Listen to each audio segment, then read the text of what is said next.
নমস্কার, কেমন আছেন সবাই? পিঙ্কির আরেকটি নতুন ব্লগে আপনাদের সবাইকে স্বাগত। আজকে যে ভিডিওটি নিয়ে কথা বলবো সেটা হচ্ছে কোণার্কের সূর্য মন্দির। 2008 সাল থেকে এই মন্দিরে আমার আসা এবং ভুবনেশ্বরে থাকার দরুন অনেকবার এই মন্দিরে আমি ঘুরতে গিয়েছি। চলুন আজকে জানাই এই মন্দিরের ইতিহাস আপনাদেরকে। কোণার্কের সূর্য মন্দিরটি ভারতের ওড়িশা রাজ্যের পুরী জেলার কোণার্ক শহরে অবস্থিত। বিশ্বাস করা হয় যে মন্দিরটি 1255 খ্রিস্টাব্দে গঙ্গ রাজবংশের প্রথম নরসিংহদেব এটি নির্মাণ করেছিলেন। মন্দিরটি একটি বিশাল রথের আকৃতিতে তৈরি করা হয়েছিল। মন্দিরটি কিন্তু পুরী থেকে 35 কিলোমিটার এবং ভুবনেশ্বর থেকে 65 কিলোমিটার দূরে অবস্থিত। টিকিট কাটার জায়গাটি তো আপনাদেরকে আগেই দেখিয়ে দিলাম। এবার দেখুন টিকিটটা এইভাবে একটা স্ক্যানিংয়ের মাধ্যমে দিয়ে ভেতরে প্রবেশ করতে হলো। এই মন্দিরটি অ্যাকচুয়ালি সৌরদেবতা সূর্যদেবকে উৎসর্গ করা হয়েছিল। মন্দিরের ভেতরে ছিল নাট মন্দির, ভোগ মন্দির ও গর্ভগৃহ। এর উচ্চতা প্রায় 857 ফুট। তবে মেইন মন্দিরটি কিন্তু ধ্বংস হয়ে গেছে এবং কিছু অংশ এখনও বালিতে ডেবে গেছে। মন্দিরের দেউল এখনও 200 ফুট উঁচু। বিশাল রথের আকারে গড়া হয়েছে এই সূর্যদেবের বিশাল রথ, যার সামনে রয়েছে 7টি ঘোড়া। 7টি ঘোড়া মানে অ্যাকচুয়ালি সপ্তাহে 7 দিন মানা হতো। 12 জোড়া বিশাল চাকার ওপর কিন্তু মন্দিরটি নির্মিত। 24টি চাকা মানে 24টা পক্ষ। প্রত্যেকটি চাকা এক একটি সূর্য ঘড়ি। চাকার ভেতরের যে দ্বারগুলো আমরা দেখতে পাই সেগুলো অ্যাকচুয়ালি ঘড়ির এক একটি কাঁটা, যেটা সময়ের এক একটি ঘন্টা হিসেবে ব্যবহৃত করা হতো। আজকালকার মতো এত প্রযুক্তি না থাকা সত্ত্বেও তৎকালীন সময়ে মন্দিরটি এমনভাবেই তৈরি করা হয়েছিল যে ভোরের সূর্যোদয়ের প্রথম আলো মন্দির প্রাঙ্গণে কিন্তু আজও এসে পড়ে। এবার আপনাদেরকে শোনাই মন্দিরটি ধ্বংস হয়ে যাবার কারণ।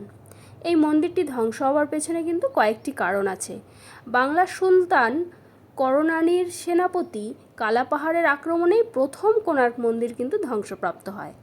আর একটি কারণ হলো নরসিংহদেব মুসলিম মেয়েকে বিবাহ করার জন্য বহিষ্কৃত হন এবং তিনি নিজেই এই মন্দির ধ্বংস করেন, এরূপ জানা যায়। এরপর মন্দিরের বিগ্রহ ও বিভিন্ন কারুকার্য পুরী মন্দিরে নিয়ে যাওয়া হয়।